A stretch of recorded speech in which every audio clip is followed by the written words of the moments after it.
Hello मेरे प्यारे बच्चों। वंस अगेन आप सबका स्वागत है जैनित गुरु परिवार में। Class 12th exam warrior series के अंडर में हम एक रैपिड रिवीजन सीरीज लेके आए हैं जिसमें हम छोटे छोटे टॉपिक कवर करते हैं। जैसे आज का हमारा जो टॉपिक है, आप लोग देख रहे होंगे थंबनेल में, टाइप्स ऑफ मैट्रिक्स। हम मैट्रिक्स के जो टाइप होते हैं, चूंकि 1 मार्कर क्वेश्चन आने के चांसेस थोड़े से, 20 क्वेश्चन हैं, क्या पता कोई 1 मार्कर क्वेश्चन आ जाए इससे, इसलिए हम इस टॉपिक को कवर करते हैं। सीधे पॉइंट पे आते हैं। फर्स्ट ऑफ ऑल, टोटल जो मैट्रिक्स होती हैं वो कितने टाइप की होती हैं, उनमें सबसे पहला वाला जो मैट्रिक्स होता है वो होता है रो मैट्रिक्स। आपके सामने पूरा एनसीईआरटी के छोटे से क्लिप्स मैंने कट करके रखे हैं। मैं चाहता हूं एनसीईआरटी के अकॉर्डिंग आप इन चीज़ों को अच्छे से समझें। तो स्टार्टिंग में हम आपको बताए देते हैं कि कोई भी matrix, suppose that A matrix मैंने आपको दी, ठीक है, तो उसमें मैंने आपको एक आई और जे, एक ब्रीफ रिवीजन देता हूं। आई स्टैंड फॉर, आई आपका जो है वो है रो का जो प्लेस होती है उसका रो नंबर, और जे स्टैंड फॉर कॉलम नंबर। तो ये आपका हो जाएगा और ये आपका सी हो जाएगा, यानी कि आर और सी, ऐसे जनरली हम समझते हैं।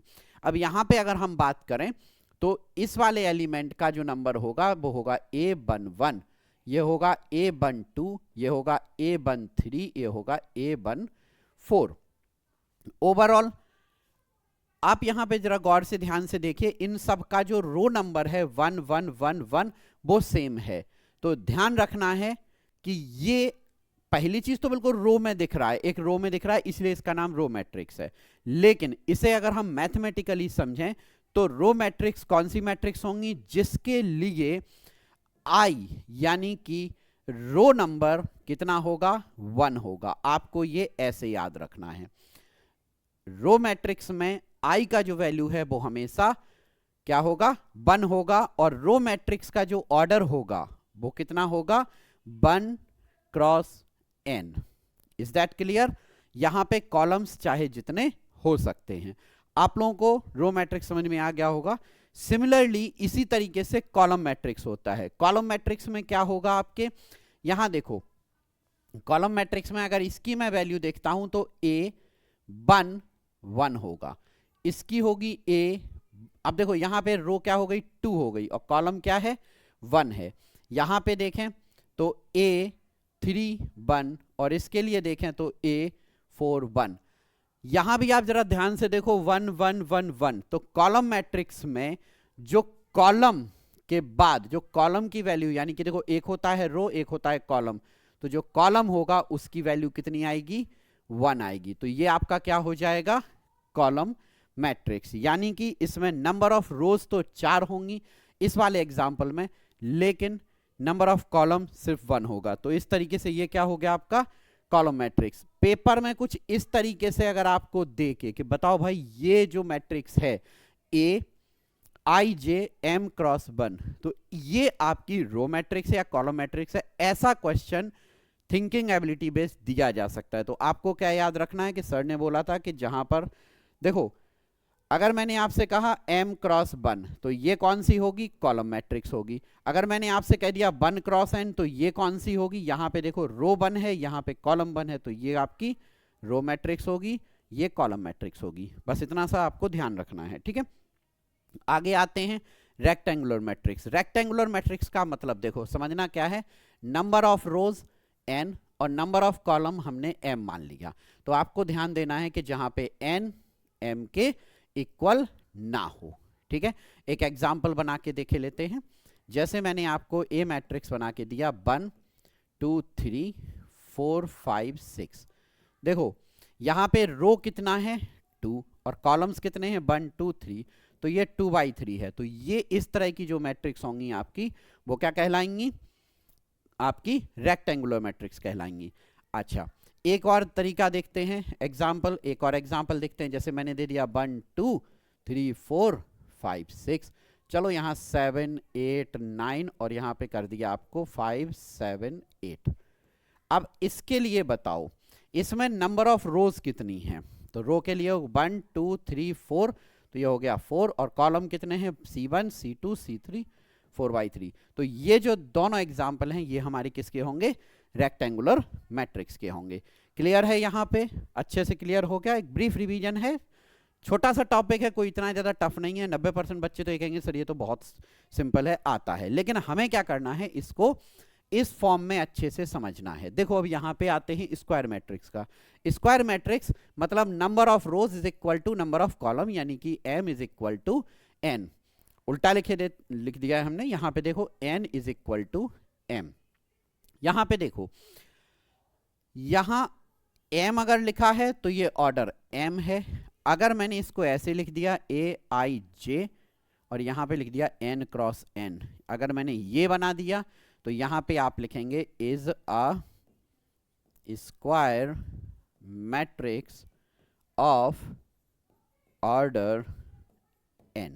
ठीक है, ये ध्यान रखना। स्क्वायर मैट्रिक्स मतलब स्क्वायर जैसा, रेक्टेंगुलर मैट्रिक्स यानी कि आपका रेक्टेंगल जैसा। जैसे यहाँ एक एग्जांपल में दिया है उन्होंने 3, ये न्यूमरेटर डिनोमिनेटर किसी भी तरह हो, इससे कोई फर्क नहीं पड़ता है, बस इसका ध्यान रखना। ठीक है, नाउ बात करते हैं जीरो मैट्रिक्स। तो जीरो मैट्रिक्स के लिए सबसे इंपॉर्टेंट पार्ट क्या है, चाहे रो मैट्रिक्स हो चाहे कॉलम मैट्रिक्स हो, ठीक है, चाहे आपकी रेक्टेंगुलर हो या स्क्वायर मैट्रिक्स हो, बट सबसे इंपॉर्टेंट कंडीशन ये है कि सारे एलिमेंट्स क्या होने चाहिए, जीरो होने चाहिए। अगर जीरो है तो उसकी वैल्यू नल निकलेगी, जीरो ही निकलेगी, इसलिए इसका एक नाम आपका नल मैट्रिक्स भी होता है। तो ये जीरो मैट्रिक्स हो गया। ये एग्जांपल्स हैं, ये आपको ध्यान रखना है। एक और चीज है, आपको ये ध्यान रखना है कि ठीक है, इसमें आपको ये सब जीरो मैट्रिक्स हैं। ठीक है, चलिए आगे आते हैं। Diagonal matrix. डायगोनल मैट्रिक्स का मतलब सिंपल सी चीज है कि मैट्रिक्स आपकी किसी भी तरह में है। जैसे यहां दे दिया उन्होंने स्क्वायर मैट्रिक्स, स्क्वायर मैट्रिक्स में non diagonal elements are zero, यानी कि डायगोनल मैट्रिक्स का मतलब होगा आपका, सपोज दैट, देखो नॉन डायगोनल एलिमेंट, पहले तो आपको ये पता होना चाहिए डायगोनल मैट्रिक्स क्या होता है। देखो मैं यहां लिख रहा हूं ए बी सी, ठीक है, D E F G H I. तो यहां पे आप ध्यान से देखो, ये एक स्टैंडर्ड मैट्रिक्स हमने ले ली। अब हमें क्या करना है, हमें ये बताना है कि डायगोनल मैट्रिक्स कौन सी है। तो डायगोनल मैट्रिक्स के लिए नॉन डायगोनल, ये जो पार्ट है आपका, ये सारे जो एलिमेंट हैं ये आपके डायगोनल का पार्ट होता है, ये आपका लीडिंग डायगोनल होता है। तो इसके अलावा जितने भी आपके नॉन डायगोनल एलिमेंट हैं वो सब क्या होने चाहिए, जीरो। तो एग्जांपल आपका क्या बनेगा इसका, यहां मैंने दे दिया 1 2 और यहां 3 दे दिया, तो ये जीरो, ये जीरो, ये जीरो, ये जीरो, ये जीरो, ये जीरो, ये मैंने दे दिया। आपका ऑर्डर क्या था, 3/3 का। एक और एग्जांपल देखते हैं, जैसे मैंने दे दिया 1 2, यहाँ 0 0 दे दिया, तो ये स्क्वायर मैट्रिक्स हो गई आपकी 2/2 की। इसमें लीडिंग डायगोनल क्या है, 1 और 2। तो इस तरीके से ये आपका डायगोनल मैट्रिक्स है। आपका बाकी सारे के सारे जो एलिमेंट्स हैं वो जीरो हो जाएं, लेकिन डायगोनल में जितने भी एलिमेंट आते हैं वो जीरो नहीं होने चाहिए। Non diagonal elements are zero. ठीक है, चलिए वापस आते हैं।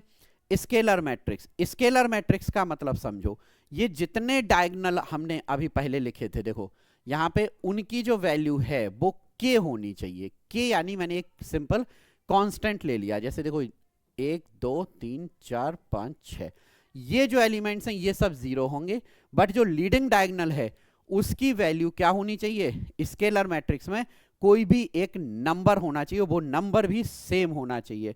जैसे पिछले वाले में डायगोनल में देखो यहां सारे के सारे नंबर डिफरेंट थे, डायगोनल मैट्रिक्स में और स्केलर मैट्रिक्स में यही डिफरेंस है। यहां पे जो नंबर्स होंगे आपके वो इक्वल होंगे। ठीक है, तो ये आपका डायगोनल मैट्रिक्स होगा। ठीक है, डायगोनल कह रहा हूं, स्केलर मैट्रिक्स होगा। अब इस वाले में देखो ये आपका 1/1 का है, तो इसमें 3 है एलिमेंट। ठीक है, इस वाले में देखो -1 हो गया, इस वाले में √3 √3 √3, 3/3 का मैट्रिक्स है। क्लियर हुआ? ओके, तो ये हो गया आपका स्केलर। अब स्केलर मैट्रिक्स में ही अगर k का वैल्यू, देखो यहां पे k का वैल्यू 1 आ गया, यहां k का वैल्यू भी 1 है, यहां k का वैल्यू क्या है 1, तो अगर हम किसी भी स्केलर मैट्रिक्स में लीडिंग डायगोनल के सारे एलिमेंट्स को अगर 1 कर देते हैं तो वो मैट्रिक्स हमारी क्या बन जाती है, आइडेंटिटी मैट्रिक्स या फिर यूनिट मैट्रिक्स बना देते हैं। इसी को रिप्रेजेंट करते हैं कैपिटल I से। और आपको अच्छे से पता है, रिवीजन चल रहा है, आप लोग ये चैप्टर ऑलरेडी कर चुके हैं, तो आई का इस्तेमाल सबसे ज्यादा होता है। अगर आपको आई 1 1 देना है तो आपका ये हो गया। 2/2 का अगर आपको इसको यूज करना है 2/2 के लिए तो इसको यूज करेंगे। अगर मुझे आई 3/3 को यूज करना है तो हम इसको इस्तेमाल करेंगे। तो ये हमें अपने आप ही डिसाइड करना पड़ता है। तो बात करते हैं अपर ट्रायंगुलर मैट्रिक्स की। देखो सबसे पहले अपर ट्रायंगुलर मैट्रिक्स का मतलब क्या है। फर्स्ट कंडीशन है स्क्वायर मैट्रिक्स होनी चाहिए, ठीक है। तो देखो स्क्वायर मैट्रिक्स हम बनाते हैं। और दूसरी कंडीशन क्या है कि जो आपके लीडिंग डायगोनल के जो एलिमेंट्स हैं उसके नीचे जितने भी एलिमेंट्स होंगे जो लीडिंग डायगोनल है, ठीक है, यानी कि उसको प्रिंसिपल डायगोनल भी कहते हैं, उसके नीचे के जितने एलिमेंट होंगे वो जीरो होंगे। जैसे ये जीरो, ये जीरो, ये जीरो। अब हमने इसको बोल दिया ए, इसे बी, इसे सी, डी, ई और ये हो गया हमारा एफ। तो अब बच्चे बड़ा कंफ्यूज हो जाते हैं, तो उसके लिए हम एक तरीका आपको बताते हैं। आपको क्या करना है, अपर ट्रायंगुलर मैट्रिक्स में आप ऐसा बनाएंगे कि ट्रायंगल बन रहा है अपर पार्ट में, तो ये हो गया आपका अपर ट्रायंगुलर मैट्रिक्स। जैसे एक एग्जांपल बनाते हैं। एग्जांपल हमने दिया 1 2 3 4 5 6, ये जीरो, ये जीरो, ये जीरो। तो ये क्या हो गया आपका अपर ट्रायंगुलर मैट्रिक्स, वो भी 3/3 ऑर्डर का। क्लियर है। आते हैं नेक्स्ट पार्ट में, लोअर ट्रायंगुलर मैट्रिक्स। सेम वही पार्ट है कि जो एलिमेंट्स हैं, मैं यहां पे सिर्फ एग्जांपल बना रहा हूं, जो एलिमेंट्स हैं वो लीडिंग डायगोनल में तो होंगे ही। 1 2 3, इसे मैंने दे दिया 4, इसे दे दिया 5, इसे दे दिया 6। यानी कि जो एलिमेंट्स हैं वो हमारे कहां होंगे, नीचे वाले पार्ट में होंगे। और ऊपर क्या होगा, 0 0 0। तो लोअर ट्रायंगुलर मैट्रिक्स क्या बन गई आपकी, सबसे पहली कंडीशन कि वो आपका क्या होना चाहिए, स्क्वायर मैट्रिक्स होना चाहिए। दूसरी बात है कि उसका जो लीडिंग डायगोनल और उसके नीचे के सारे एलिमेंट्स हैं उसमें डिजिट्स होने चाहिए, वो नॉन जीरो होने चाहिए। Is that clear. चलो अब सिर्फ छोटे छोटे से 2 पार्ट बच रहे हैं, ये एप्लीकेशन बेस्ड है। एक आता है आपका सिमेट्रिक मैट्रिक्स और दूसरा होता है स्क्यू सिमेट्रिक मैट्रिक्स। इसको समझ लेते हैं। सिमेट्रिक मैट्रिक्स का मतलब पहले ये समझो। फर्स्ट कंडीशन क्या होती है कि लीडिंग डायगोनल होना चाहिए, देखो इस वाले में है। दूसरी कंडीशन क्या होता है कि इस वाले के लिए a of i j is equal to a of j i होना चाहिए। यानी कि जैसे यहां आप 2 देख रहे हैं तो यहां भी 2 होना चाहिए। सेकेंड पार्ट यहां 3 है तो यहां 3 होना चाहिए। फोर्थ पार्ट आपका यहां पर -1 है तो यहां -1 होना चाहिए। मैंने सेम कलर से बनाया है, आप लोगों को समझने में आसानी होगी। इस तरह की मैट्रिक्स जिसमें लीडिंग डायगोनल के बियॉन्ड में एक सिमेट्री हो, वो हमारी कहलाती है सिमेट्रिक मैट्रिक्स। और स्क्यू सिमेट्रिक मैट्रिक्स, ठीक है, वो क्या होती है, उस वाली मैट्रिक्स में ठीक इसका उल्टा पार्ट होता है। देखो कैसे, यहां पे 1 है, यहां 2 है, यहां 3 है, ठीक है। तो अब जरा देखो, अगर यहां 5 आ गया तो यहां कितना आएगा, -5। यहां पे अगर 6 है तो यहां कितना आएगा, -6। यहां पे आपका 8 है तो यहां पे आपका -8 होना चाहिए। यानी इनकी जो लीडिंग डायगोनल होता है, जो लीडिंग डायगोनल है आपका ये वाला लीडिंग डायगोनल, ठीक है, यानी कि हम इसे ऐसे बोल सकते हैं कि a i j is equal to minus of a j i, ठीक है। उनकी जो वैल्यू है, लीडिंग सिमेट्री होगी बट वो जो आपका प्लस का माइनस होगा, माइनस का प्लस होगा। तो होप आपको ये वाला ये स्क्यू सिमेट्रिक मैट्रिक्स समझ में आ गई होगी। तो इस तरीके से आपका जो टाइप्स ऑफ मैट्रिक्स वाला जो पार्ट है वो कंप्लीट होता है, ठीक है। अब हम लोग अगले लेक्चर में आपसे मिलेंगे जिसमें हम आपको मैट्रिक्स के बाकी के जो एप्लीकेशंस हैं वो कवर अप कराएंगे। Okay, so thank you so much, thanks for watching.